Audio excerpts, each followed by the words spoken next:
been fighting for justice for Melissa ever since she was first abducted 4 years ago, May 19, 2009. I remember that. We took the streets to call for the armed forces of the Philippines and the Philippine government to surface her now.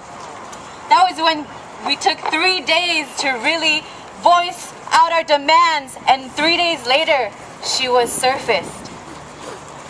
Melissa Rojas' case is very unique. She was the first Filipino-American U.S. citizen to be abducted and tortured by the armed forces of the Philippines. But most importantly, she is a survivor.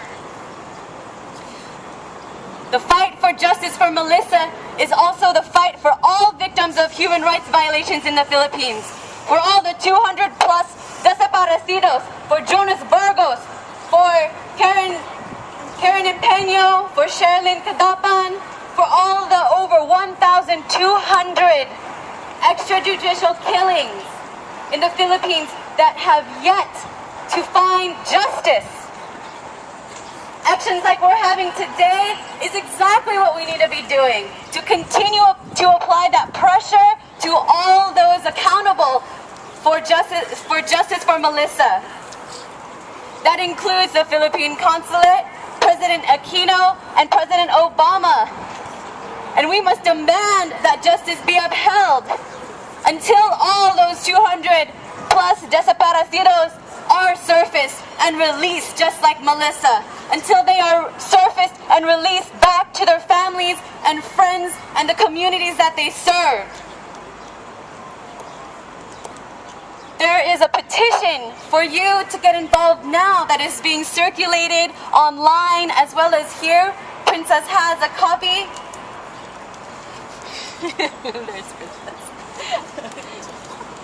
It is for us to demand that President Aquino uphold the Supreme Court ruling on Melissa's case to further investigate her case of torture and abduction by the Philippine Army with an end result of finding her perpetrators.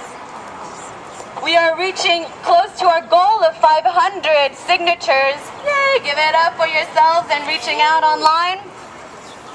And we want to send this to President Aquino tomorrow with that goal of 500 signatures. The other thing that you could do is become a friend of Melissa. If you join the Friends of Melissa email listserv, you will get updates on her case as well as updates on the Justice for Melissa campaign. You can also get involved by joining any of the community organizations present today that are involved in the Bayan USA Alliance.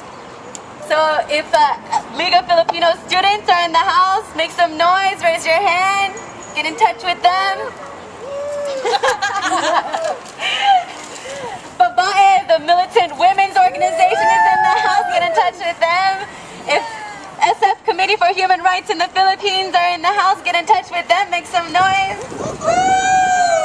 Anak Bayan, East Bay, Anak Bayan, Silicon Valley, any of these community organizations really hold it down on the Justice for Melissa campaign amongst many other campaigns. Another thing that you can get involved in is we're having an international human rights conference in the Philippines this summer. It is international. Human rights is an international issue. It is not something that is isolated to individuals or countries. It is spread across the whole world. And it takes all of us to stand together to fight for those human rights. We are not afraid to stand here to demand for these human rights, to demand for justice for Melissa, to demand for all the desaparecidos to be surfaced. Naki